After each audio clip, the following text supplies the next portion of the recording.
Hello प्यारे बच्चों, स्वागत है आपका अपने प्लेटफॉर्म स्टडी विद सुरेश पर। आई होप आप लोग बढ़िया होंगे। हम लोग पिछले क्लास में समरी सेकंड चैप्टर तक कर लिए थे। आज थर्ड चैप्टर समरी है। Now the leaves are falling fast. ठीक, इसका समरी आज देखेंगे। ये गेस क्वेश्चन है समरी का। सभी लोग इसको अच्छे से लिख लेंगे। लिखने के बाद इसको याद कर लेंगे। आपको समरी का टोटल हिंदी करके अच्छा से एक्सप्लेन कर रहा हूँ।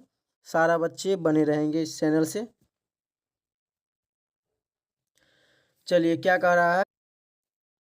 Now the leaves are falling fast have been composed by W.H. Auden. Now the leaves are falling fast W.H. Auden द्वारा रचित है। किसके द्वारा? W.H. ऑडेन द्वारा रचित है। He was a great poet of America. वह अमेरिका के एक महान कवि थे। He won the Pulitzer prize in 1948।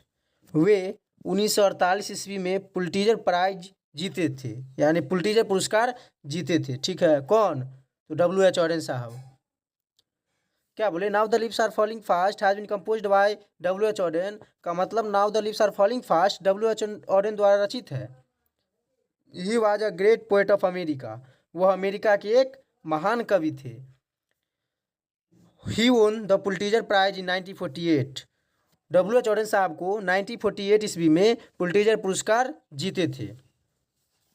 ठीक है, नेक्स्ट क्या है?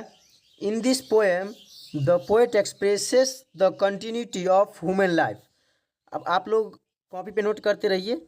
अगर नहीं कर पाते हैं नोट तो आप लोग को PDF सेंड कर दिया जाएगा। आप हमारे Telegram channel study with Suresh से जुड़ जाए, सारा PDF मिल जाएगा उस पर। ठीक है, क्या है?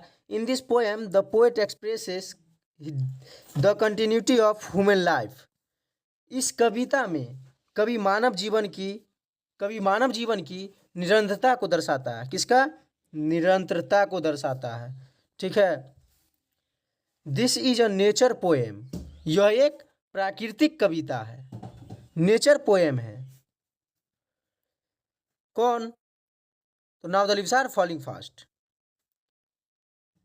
Hair the poet compress human life to the falling leaves of the autumn session. The poet says that leaves are falling.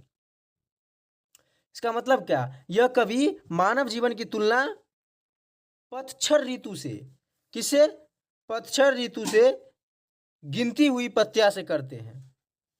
पतझड़ ऋतु के गिनती हुई पत्तियां से करते हैं। क्या करते हैं? तो तुलना करते हैं। और आगे देखो, they are living their branches. वे शाखाओं से अलग हो रही है। ठीक, there is a process of death and waste of human on a large scale on the other hand. इसी प्रकार मनुष्य के मौत तथा बर्बादी के बड़े स्तर पर होती रहती है। ठीक है, नेक्स्ट क्या कह रहा है? Children are born. मतलब क्या? दूसरे तरफ बच्चे का भी जन्म होते रहते हैं। ठीक, दूसरे तरफ बच्चे का भी जन्म होता रहता है। It shows the continuity of life. Tree are become leafless. यह जीवन की निरंतरता को दर्शाता है। और वृक्ष पत्ते रहित हो गए हैं। क्या हो गए हैं? लीफलेस हो गए हैं। They look bald. यह दृश्य सुंदर हो गया है। क्या हो गया? सुंदर हो गया है। They are covered with snow. मतलब क्या? बुलबुल पक्षी ने गाना बंद कर दिया है। बुलबुल पक्षी ने गाना बंद कर दिया है। उसके बाद है, this night has become lovely. यह दृश्य देखकर वह उदास है। क्या है? उदास है। The word Nightingale has stopped singing. हाथ थम गए हैं, कोई कुछ नहीं कर सकता। ठीक है, to see this sight is this sad. मतलब कि यह बताता कि मृत्यु सबको आती है। मृत्यु सबको आती है, यह बताता है। और hands have forgiven, no one can do anything, सबको बताता है, ठीक ना, कि मृत्यु आ रही है। It show that death comes to all man also has meet his in something, यह बताता है कि मृत्यु सबको आती है, वृक्ष की तरह मनुष्य को भी किसी दिन अपना अंत प्राप्त करना है।